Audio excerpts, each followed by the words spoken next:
So you're 26 years old. You're a certified financial professional. You have a career going. You've got 30,000 followers on LinkedIn. You just got engaged to, how long have you two been together now? We've been together for 11 years now. Okay. So for 11 years, again, what are you doing? So, and you got rid of your car with the red seat belts. That was discussed as a big, personal branding problem, like you said the other day. So, like I said, and you have some real estate, correct? Yeah. Okay. So you're 26 years old, man. All right. Like I said, I'm going to come at this from the perspective of what society would probably say in certain situations like this. So this is for everybody listening. The context of some of these things I'm asking. This is not what I believe. Okay. But this is what I believe the message is, specifically to men, but also to women as well out here. So let's just start with the most obvious one. That's great. You guys have been together for 11 years, but married at 26, like, why are you getting married so young? Like, just, you don't have to date around, but what if it doesn't work out? Like, why are you making this at 26? You're just so young and full of life. It's funny, man. I mean, we started dating when we were young. I mean, I was 15, she was 16, and I look back on high school. And when we started dating, it's not like I'm a sophomore in high school thinking I'm going to marry this girl. But we were together.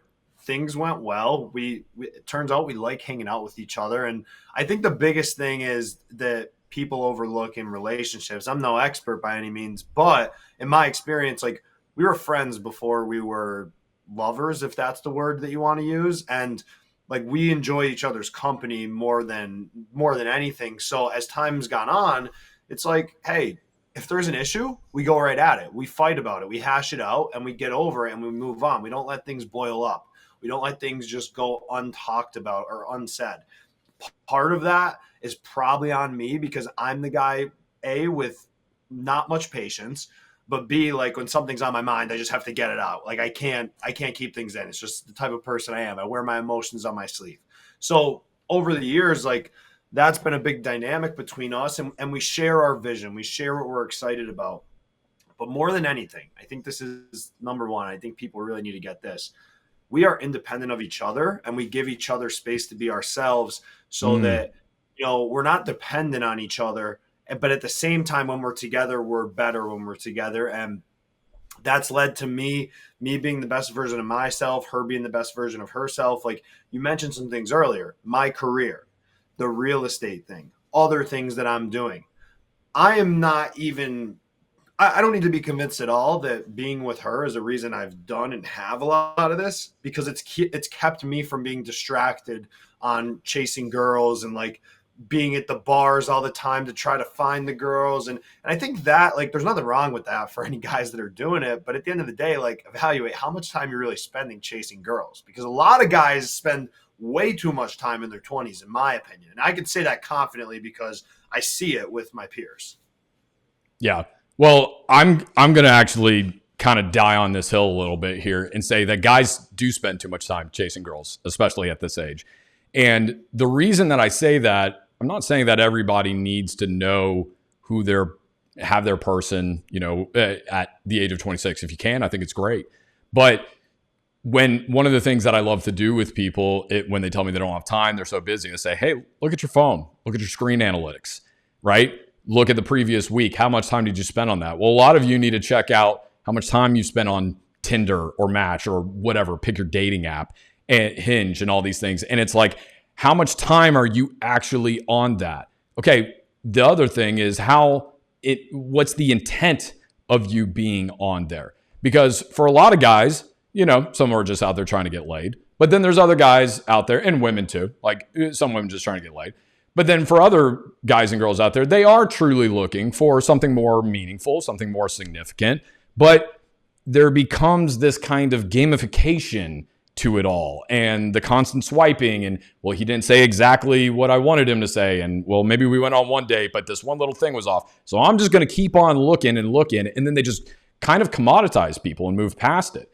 And I think that if, in general, a lot of people would, if they changed their intent with this stuff a little bit, and they thought about it a little bit more purposefully, I actually think a lot less time would be wasted. So, but getting back to why I, just have a hard time getting behind this, like I get what you're saying, but why do you have to get married to her? Isn't marriage like this just old dying, institution?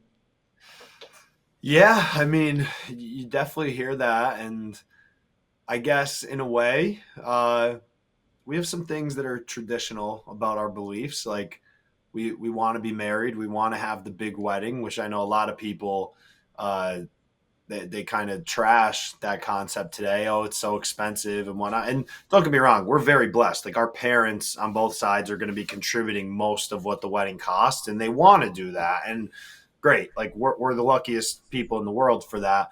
But we want to have the big wedding. We want to celebrate with everybody. Not to mention that there's tax benefits to being married that people seem to forget.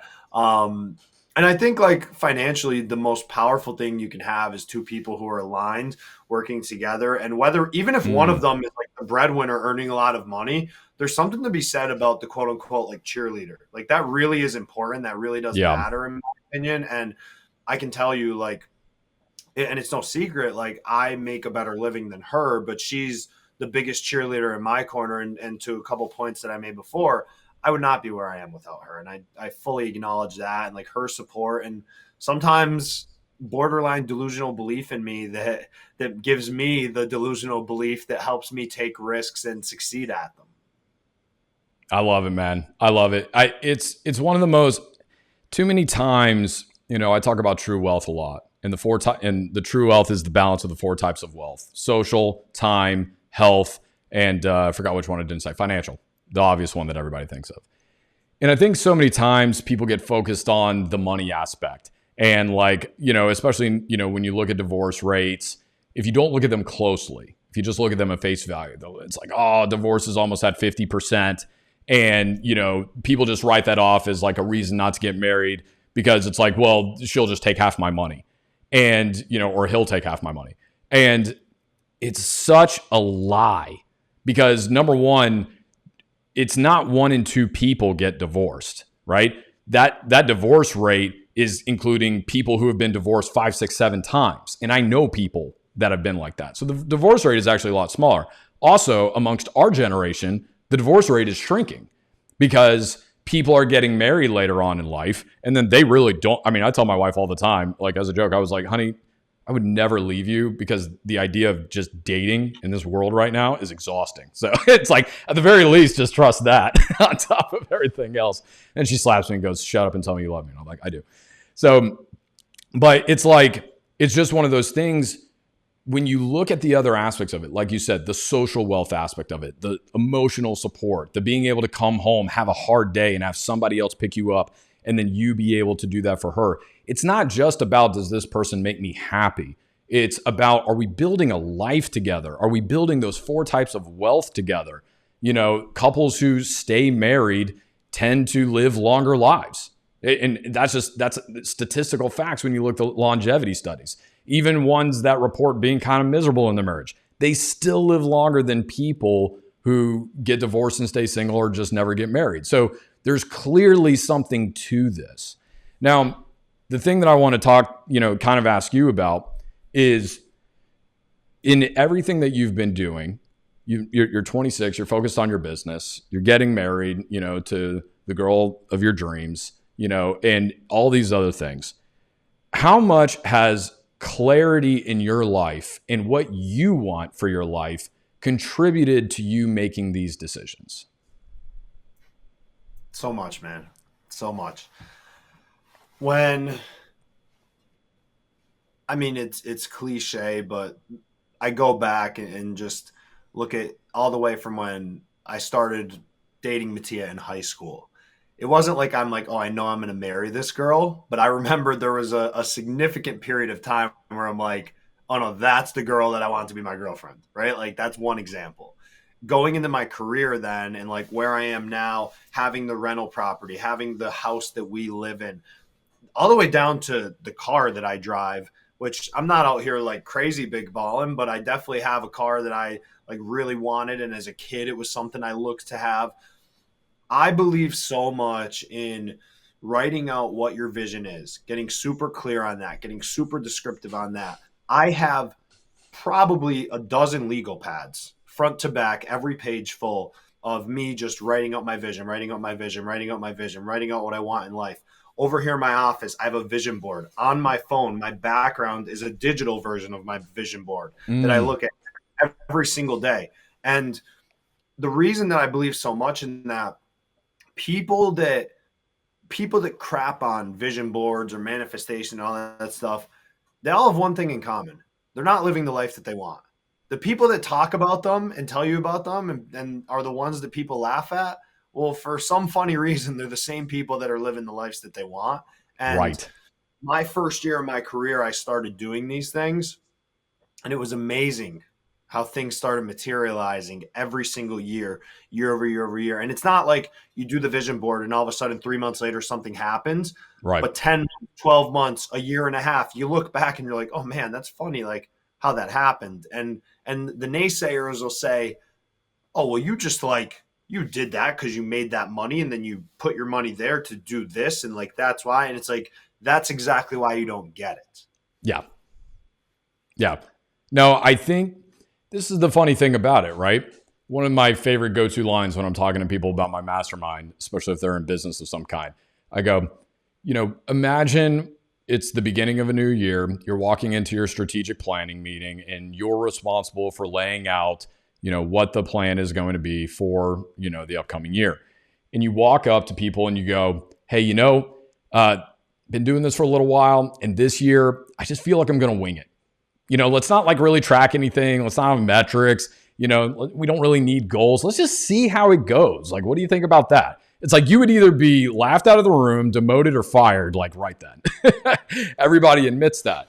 So then I ask the question and I go, well, then why do we live our lives like that? Why don't we have clearly defined goals? Why don't we have a plan for the things that we want? Because society is built to society is not some evil thing. Society is just, it's the government, it's the media, it's the corporations that are, constantly buzzing you right here. It's the expectations from your parents. Society is just any external pressure that is ultimately trying to take your four primary resources from you, which is your time, energy, attention, and money. And if you don't have a plan for that, then society will ascribe you a plan for those things. And I think it's exactly what you said. The people who have clarity and then produce that in the form of written out goals on legal pads, vision boards, whatever the case may be, however you do it, when you know exactly what you want, well, number one, you're just going to do more of the things to get you there. And then you're going to say no to a lot of the things that don't get you there. So it's funny how I think people think it's some magical thing. And it's literally just, look, all you're doing is placing a finish line on something you want and then just deciding to run that race versus just running generically and hoping that you get somewhere that you'll enjoy. So, and you, one more thing on this though, because I here's where the big problem lies. I actually think a lot of people do think about what they want. I think far fewer than should, but I think a lot of people do that point. But what they don't accept, and this is where it kind of becomes a paradox, but when we're in our current situation, we have 100% clarity on what life is today, what life like looks like, what we do every day, where we are, who we're with.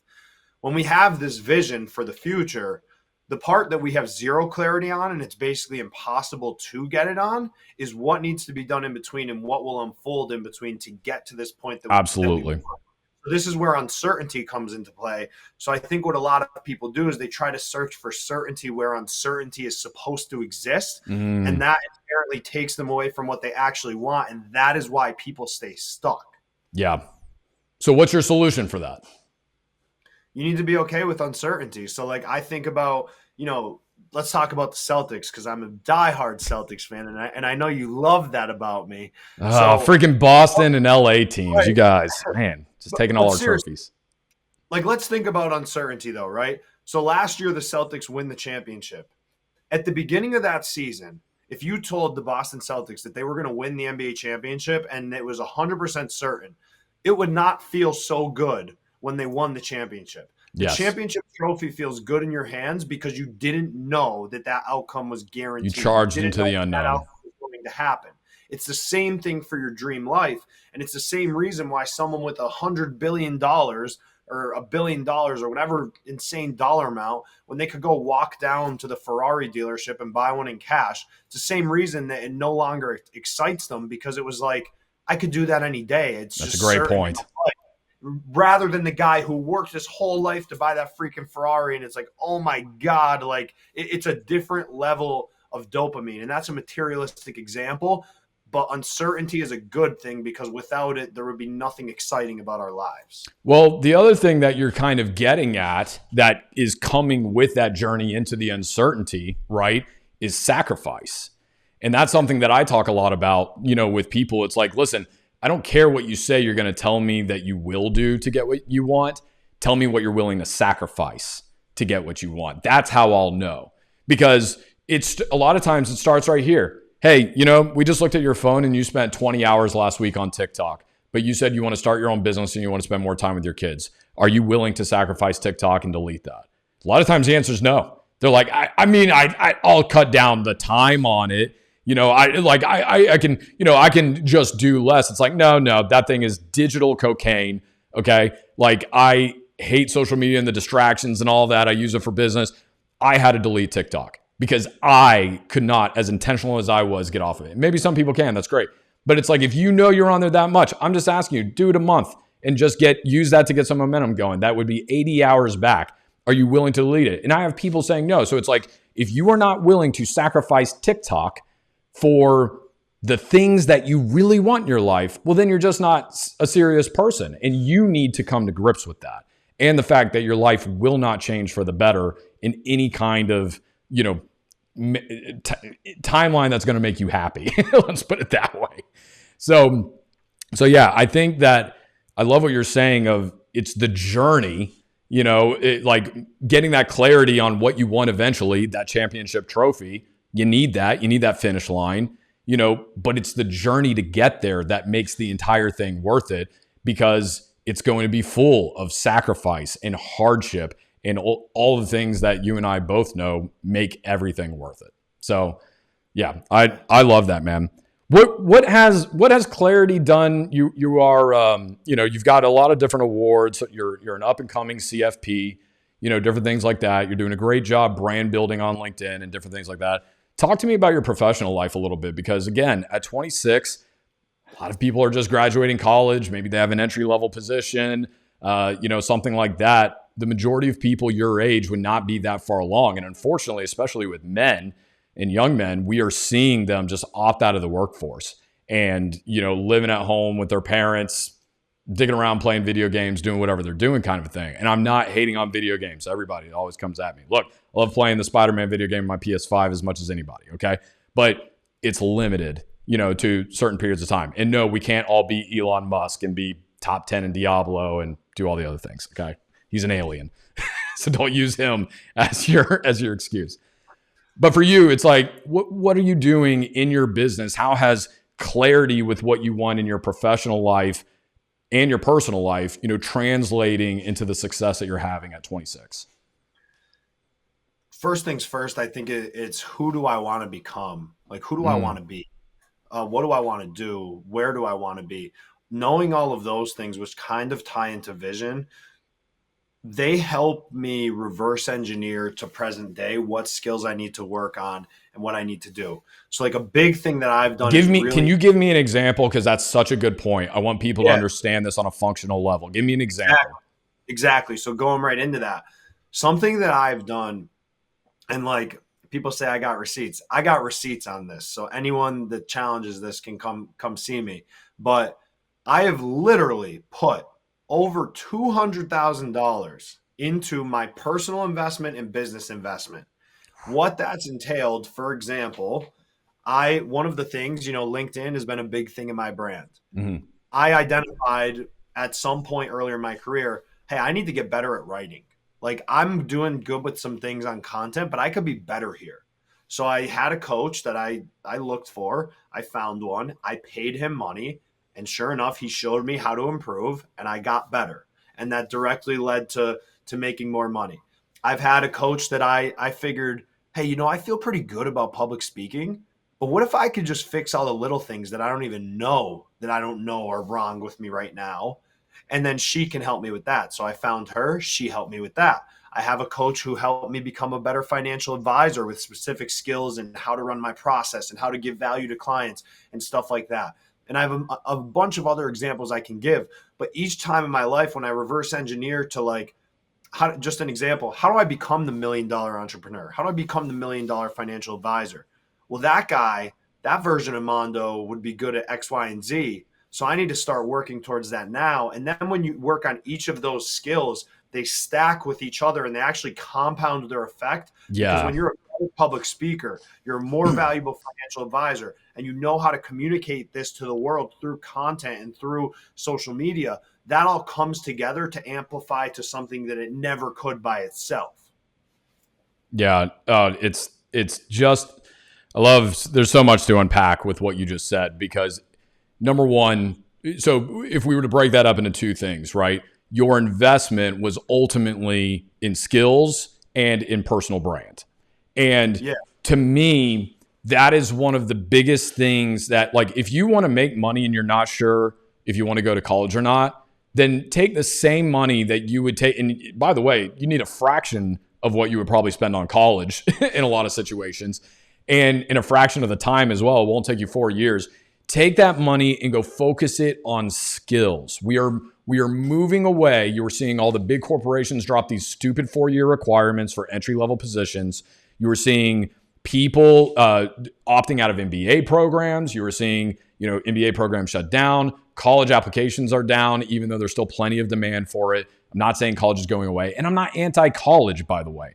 I am anti-ROI negative investments, which, depending on how much money you pay, it's hard to justify a $200,000 4-year degree when you could essentially get it for free at a community college. So, because I think this, how many people between you and your clients that you know of get asked about after that entry-level position, ever get asked about where they went to school and what their degree was in? Never. It doesn't matter. Even for you, it's like, I don't really care at this stage of the game if I'm coming to you asking about personal finance, in CFP services. I'm not going to be like, hey, where'd you graduate college? It's like, no, I want to see your certifications. So even then, your degree doesn't matter that much to me anymore, because I care about the certifications now. So investing in the skills and the personal brand, I think, is a great way to kind of segue this a little bit. Let's talk about the personal brand some, because that's something that I'm huge on. I have something called the Contrarian Investment Portfolio, and there's 3 asset classes. You have the you have the conventional, which would be things like stocks and real estate. You have the unconventional, which would be things like collectibles or crypto. Crypto's getting closer and closer to being conventional a little bit, but we'll keep it unconventional for now. And then the third asset class is you. How are you investing in you? And that's one of the things that you were talking about, is getting coaching. So, LeBron spends like, what is it, $1 million a year or something between coaching on his body, coaching on his skill sets, and like all these other things. So it's like, if one of the greatest basketball players of our day is spending money still getting coaching, it's like, how much more do we need it? So, what's your process in when you are looking to level up in a certain area of your life? What's your process in going out and looking for a coach? That's one of the common questions I get for people. There's a lot of scammers out there, a lot of people that aren't very good at what they do in different areas. How do you find a good one? Well, it's hard to find a good one. And fortunately, I've been right more than I've been wrong, but I've definitely been burned from time to time. For me, I think it comes down to taking inventory on what are the most important skills and most valuable skills to have in what I'm doing directly. And then where do I stand?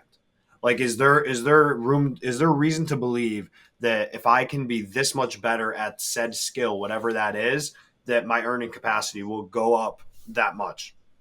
If so, that's usually somewhere I'm going to want to invest in myself. So if I can find someone, whether it's, I've went to my network before. I'm in some different communities and stuff on like the school platform and some other ones where I've just straight up asked communities sometimes, like, hey, I'm looking for a coach that does X, Y, Z. Does anyone Getting know some references? That's good. I think getting a reference from someone who's had a good experience with the coach, like, you can't go, in my opinion, you typically can't go wrong with that, Yeah. because that tells you, like, if you're going to put in the work with that person, then it should work out. Yeah. Um, because that's a big thing. Like when you get a coach, I would even say like the coach is important, but more than half of your results from a coach is going to be what you actually put into the relationship, because Yeah. It's very true. they can only take you so far, but that 20 to 30% that they're going to bring, that's the 20 to 30% that you need to then take it the extra mile. So going back directly to the question though, I think references from other people are huge. If you follow, I've followed people on social media that I've consumed their stuff long enough that I'm like, all right, Love that. seems like this guy's legit. Like if he's not, I'd be very surprised. Like I'm gonna take a chance on this guy. Like I've had a lot of those. I've had some of those that didn't turn out so well too. But I think every time it's a risk. But even the bad ones, I can look back at and say like, okay, like there was something from that at least that I'll probably at least make my money back in some way, shape, or form. That's good. And I kind of learned some red flags to watch out for in the future. No, that's really good. I love one thing on the social media side, because I've invested tens of thousands of dollars just in the past, I mean, pretty much every single year for the past 4 years of my life. There's always something I'm looking for, because you and I know that, yeah, you might be able to figure it out on your own. But if you get a coach, they're just going to get you there faster. And time is our biggest constraint in life. So there's a lot of value there. And on social media, one of my non-negotiables for a coach is like, I need to see your free stuff. So I don't care if you're on Instagram or YouTube or LinkedIn or you have a blog, whatever the case is, there needs to be some type of information that is free that you are putting out there for me to consume. That's the first thing. And then I need to derive value from that. And as long as I look at that and I go, okay, yeah, this free stuff is actually helpful, then that gives me that vote of confidence that it's going to be good. If your free stuff is just constantly selling empty promises, you don't ever talk about the how, it's just, oh yeah, just sign up for this and I'll show you how to do it. It's like, you can tell me at least part of your process, right? I'll still pay you for it. They're very clear. Some of the best, influencers or business gurus out there, they'll actually give away like 95% of their best stuff for free, but people still buy from them. Why? Because it builds that trust. So that's the first one I do. And then the other one is, and I don't see this across the board, but I do this with my own mastermind is there a money back guarantee? So for mine, I offer a 30-day money back guarantee. And I also say that you should derive the majority of the benefit within the first 30 days. So that takes the pressure off of people. And it's like, look, if this relationship isn't working out, I don't want you wasting your time and money. And I don't want to waste my time and money on you. If this isn't going to work out, it's better for me to just give you your money back, no questions asked, and we move on from there. So if that's one of the best things I can find to build trust. You're laughing. 100%, man. And like two things on that. First off, I think the content thing is spot on. Like, and that's another benefit to social media content creation. If you're putting content out and it's hollow, empty stuff, or motivational quotes or generic things, like that's a telltale sign you're probably a scam artist. Like, and maybe you're not trying to be, but like maybe you're not trying to be whoever you is, but like if you sprinkle one on every once in a while, it's fine. But if it's all Gary V type quotes, it's like, come on, guys. Exactly. Like that. Like that's the thing there. You can get a very good inkling, and to your point, a lot of the coaches I've worked with, at least the best ones, they literally, not 95%. I mean, they literally give away everything. The reason that you pay for coaching, and I've paid for coaching, is like, I don't want to have to take the time to decipher all of this together, even if it's out there. I want to pay you to like give me the cliff notes, show me what to do, like just tell me, do X, Y, Z, do it this way next. Like I will pay a premium for that all day.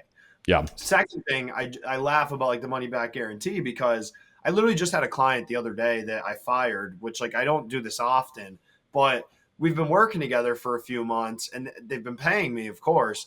And like they sent me this cryptic email like at midnight, mind you, which is just absurd that you're bad doing time that. to write emails.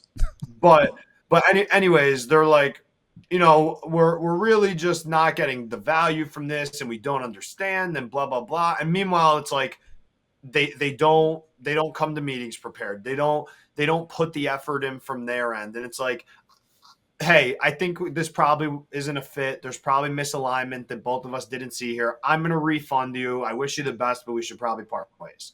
And it's like, move on, give the money back, wash your hands next. So, and that's the sign of somebody who's honestly looking out for your best interests. I mean, that's great. Yeah. Well, I know we're coming up on time, man. We could keep going with all the things that from a societal perspective, I'm a little disappointed in your choices, but from the Southerner who has a hard time going mon, period. That doesn't, everything's man with us. Like, come on, Mando, Mondo.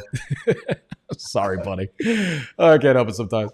But the last thing, I'll leave you on is, what would be just your message out there to people on, for the people who want something in their life, whether, that it's, trying to figure out what they, the person they want to be with, the job that they want to have, what they want to do. Somebody's just trying to figure it out.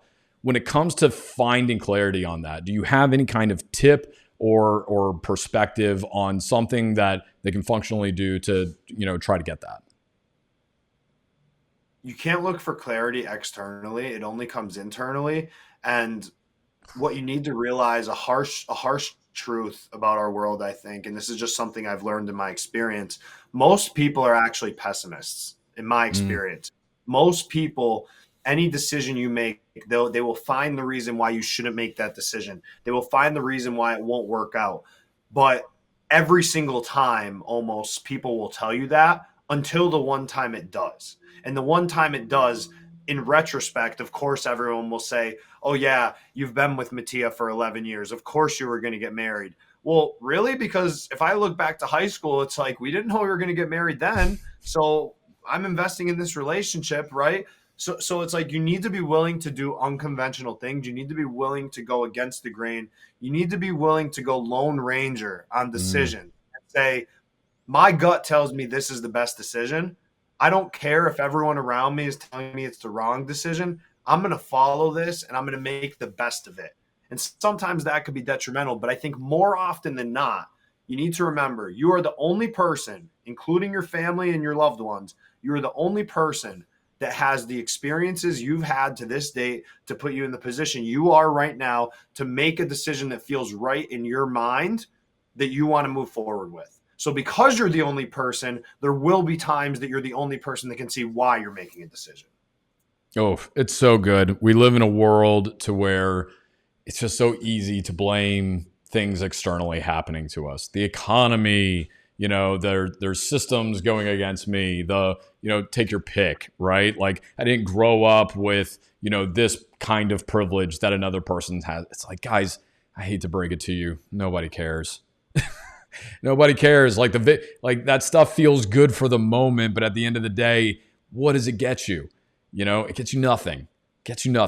And I love what you said, that all of that, all growth, everything that you want, the clarity, the motivation to get the things you want, to ultimately build the disciplines, to find the small, all of that starts by going this way, not that way. So, my friend, always great talking to you, and wish we could do this for another 3 hours. Like I said, we one of these days we're going to do a Joe Rogan style. We're just going to get like some whiskey, some stogies, or whatever. Let's do it. We gotta get on the calendar. Let's do it, man. I'm telling you, man, it would be so much fun. But always appreciate you, my man, and we'll talk soon. Likewise, brother.